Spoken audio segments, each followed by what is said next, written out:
Our new clergy family, the Bradshaws, arrived on June 14, 2000.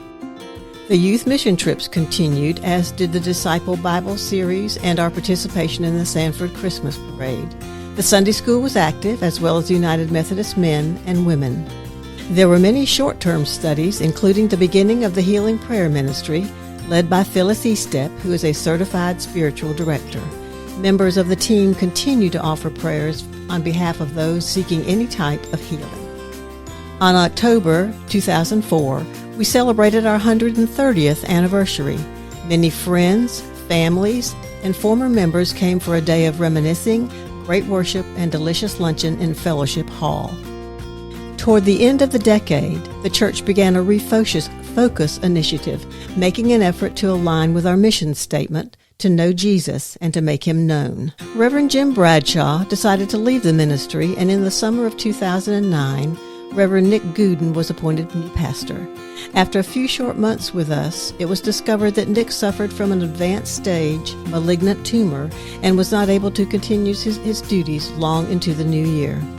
It was also late in 2009 when the church received some wonderful news. Marianne Burnham, Mrs. Ed, aged 99, who had passed away in February, bequeathed First UMC Sanford $240,000. As a new decade began, heavy hearts were inspired by the faithfulness of Mrs. Burnham. This bequest has blessed the church for many years.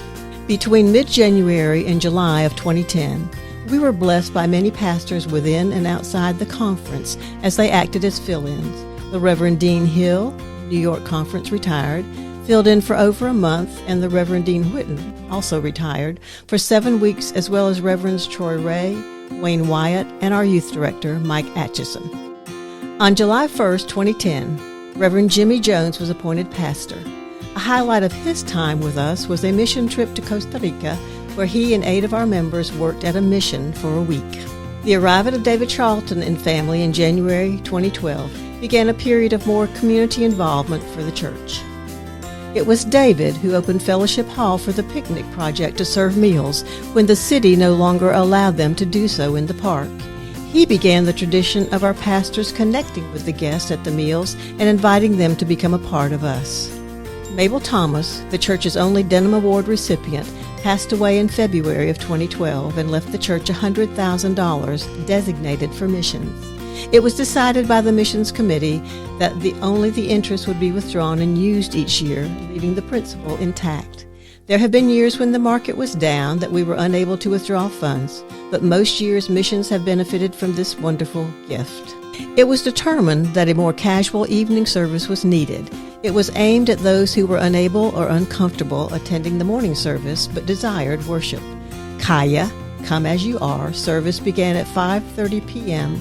on August 18, 2013, followed by a light meal. We gave away chili dogs and offered prayer at a booth during the August Alive After 5 event in downtown Sanford to promote the new service.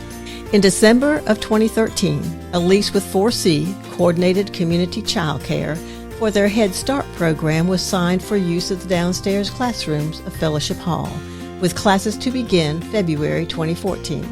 This agreement generated some much-needed monthly income for the church.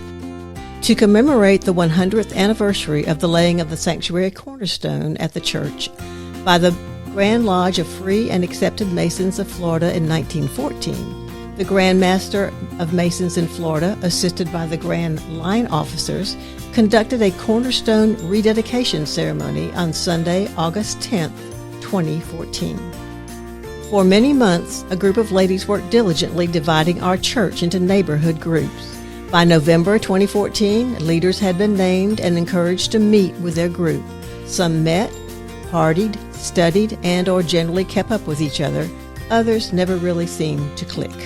David Charlton was ordained as an elder in full connection in June 2015. In that July, we received a new pastor.